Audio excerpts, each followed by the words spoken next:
जाते हैं। तो जो हमारा पहला क्वेश्चन है वो है कि राजपुताने के किस राज्य के राज चिन्ह, प्रतीक और झंडे पर भील राजा को दर्शाया गया था? राइट ऑप्शन होगा वो होगा उदयपुर। जो हमारा दूसरा क्वेश्चन है वो है कि किस खिलजी वंश के शासक ने 1303 ईस्वी में चित्तौड़ पर आक्रमण किया था? तो जो इसका राइट ऑप्शन होगा वो होगा स अलाउद्दीन खिलजी। देख लो इसकी व्याख्या देख लो। चित्तौड़ का युद्ध मेवाड़ के शासक रावल रतन सिंह 1302 से 1303 ईस्वी एवं दिल्ली के सुल्तान अलाउद्दीन खिलजी के जो 1296 से 1316 ईस्वी के मध्य शासक बना था, तथा यह युद्ध हुआ था 1303 ईस्वी में। तीसरा क्वेश्चन है कि बप्पा रावल ने चित्तौड़ में मेवाड़ राज्य की स्थापना कब की थी? तो जो इसका राइट ऑप्शन होगा वो होगा 728 ईस्वी में। व्याख्या देखो। बप्पा रावल हरित ऋषि की गायें चराते थे। हरित ऋषि की अनुकंपा से ही बप्पा रावल ने मेवाड़ का राज्य प्राप्त किया था। बप्पा रावल ने मौर्य शासक मान मौर्य को पराजित कर सत्ता स्थापित की। कवि राजा श्यामल दास ने वीर विनोद में बप्पा रावल द्वारा मौर्यों से चित्तौड़ दुर्ग छीनने के समय 734 ईस्वी बताया कि श्यामल दास ने वीर विनोद में बप्पा द्वारा मौर्यों से चित्तौड़ दुर्ग छीनने का समय क्या बताया? 734 ईस्वी। जो हमारा अगला क्वेश्चन है चौथे नंबर का, चित्तौड़गढ़ में रावल समर सिंह जिसका शासनकाल था 1273 से 1302 के काल में साहित्य और सांस्कृतिक गतिविधियां फली फूली। उस समय के प्रसिद्ध वास्तुकार या कारीगर कौन थे? तो ए ऑप्शन है पदम सिंह, बी है केल सिंह, सी है शिल्पी केलान, डी ऑप्शन है शिल्पी कर्मा और ई है अमित सिंह पुरी। ये क्वेश्चन आया है हमारे स्टेनोग्राफ एग्जाम पर 2024 में पेपर फर्स्ट में। तो जो इसका राइट ऑप्शन होगा वो होगा पदम सिंह, केल सिंह, शिल्पी केलान और डी शिल्पी कर्मा। तो इसका जो राइट ऑप्शन होगा वो होगा स, ए, बी, सी, डी, ये चारों ही सही हैं। जो पांचवें नंबर का क्वेश्चन है वो है कि गुहिल वंश के वास्तविक संस्थापक व प्रतापी शासक कौन है? जो गुहिल वंश है उसका वास्तविक संस्थापक व प्रतापी शासक कौन था? तो जो इसका राइट आंसर होगा वो होगा बप्पा रावल। छठे नंबर का क्वेश्चन है मेवाड़ में एक लिंग जी का मंदिर किसने बनवाया था? जो मेवाड़ में एक लिंग महादेव जो मंदिर है वो किन्होंने बनाया था? तो इसका राइट आंसर होगा बप्पा रावल।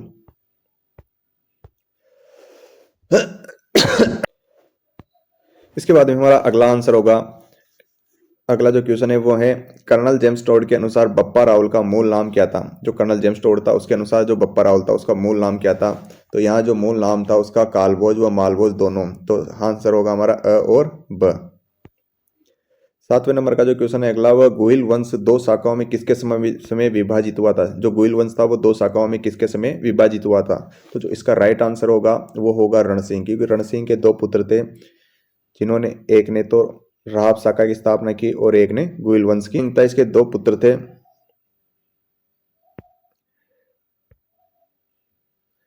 जो रणसिंह था इसके दो पुत्र थे, एक ने तो राहाब शाखा और एक ने सिसोदिया शाखा की स्थापना की। जो हमारा अगला क्वेश्चन है वो है नागदा से अपनी राजधानी बदलकर नई राजधानी आहड़ को किसने बनाया था? जो नागदा राजधानी थी उसको बदलकर अपनी नई राजधानी आहड़ किसने बनाया था? तो जो इसका राइट आंसर होगा वो होगा अल्लट।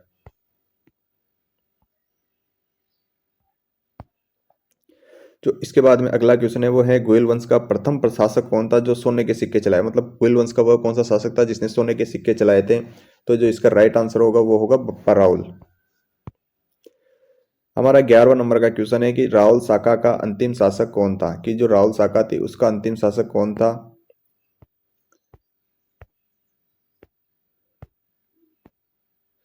जो रावल शाखा थी उसका अंतिम शासक कौन था? तो जो रावल शाखा थी उसका अंतिम शासक था रावल रतन सिंह।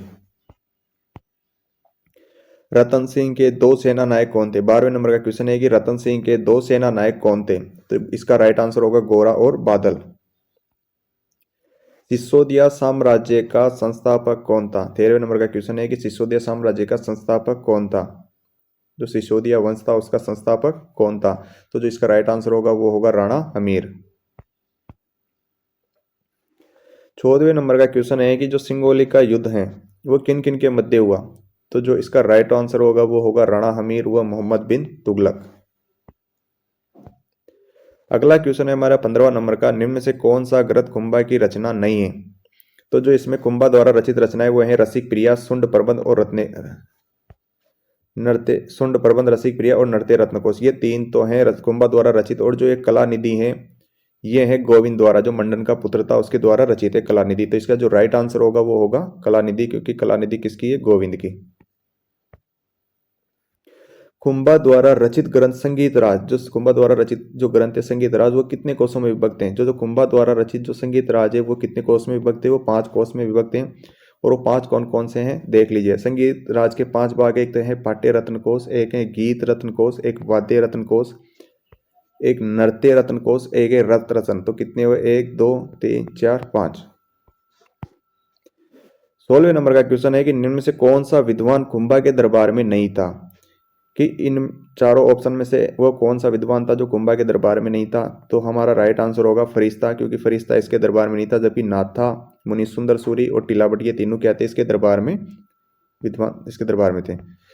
मेवाड़ का वह प्रसिद्ध शासक कौन था जिसने अचलगढ़ के किले की मरम्मत करवाई थी? ये राजस्थान पुलिस कांस्टेबल एग्जाम 2024 की शिफ्ट दूसरी में आया था कि जो मेवाड़ का वह प्रसिद्ध शासक कौन था जिसने अचलगढ़ के किले की मरम्मत करवाई थी। तो जो इसका राइट आंसर होगा वो होगा महाराणा कुंभा।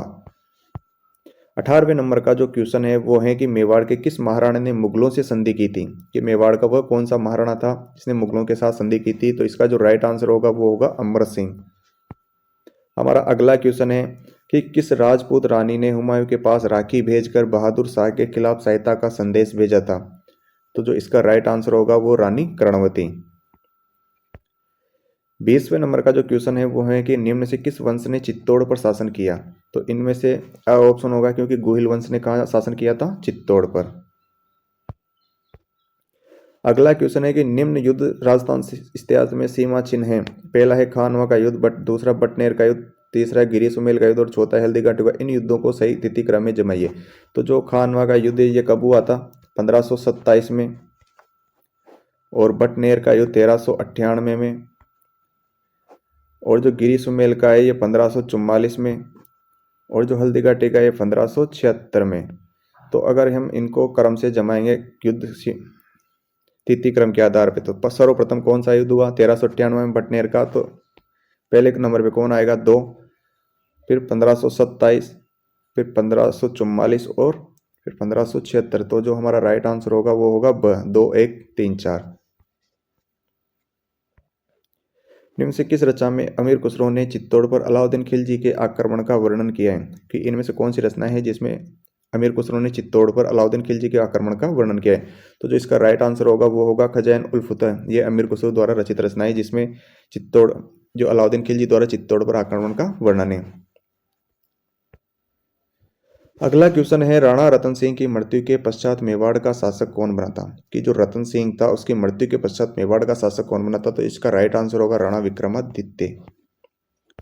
अगला क्वेश्चन है कि सन 1453 में किसने मंदोरनीय या मंडोर को मारवाड़ से कब्जा लिया था और अपने पुत्र रायमल का विवाह मारवाड़ की राजकुमारी से किया था? सन 1453 में आपको याद होगा कि अमल बाउल की संधि हुई थी, उसके तहत मंडोर को मारवाड़ से कब्जा लिया था और अपने पुत्र रायमल का विवाह मारवाड़ की राजकुमारी से किया था। किसने किया था? राणा कुंभा ने। तो इसका जो राइट आंसर होगा वो होगा राणा कुंभा। अगला क्वेश्चन है महाराणा सांगा ने इब्राहिम लोधी को किस युद्ध में परास्त किया था?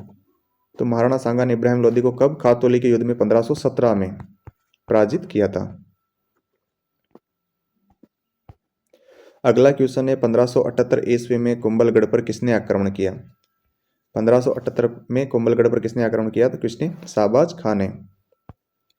26 नंबर का क्वेश्चन है कि किस राजपूत सरदार ने खानवा के युद्ध में राणा सांगा के घायल होने पर उनका राज चिन्ह धारण करके युद्ध जारी रखा था? कि वह कौन सा सरदार था जिसने राणा सांगा के घायल होने पर उनका राज चिन्ह धारण करके युद्ध जारी रखा? तो इसका आंसर हो जाएगा झाला अज्जा। 26वें नंबर का क्वेश्चन है कि निम्न में से कौन से राजपूत सरदार खानवा के युद्ध में बाबर के विरुद्ध राणा सांगा के पक्ष में लड़े थे?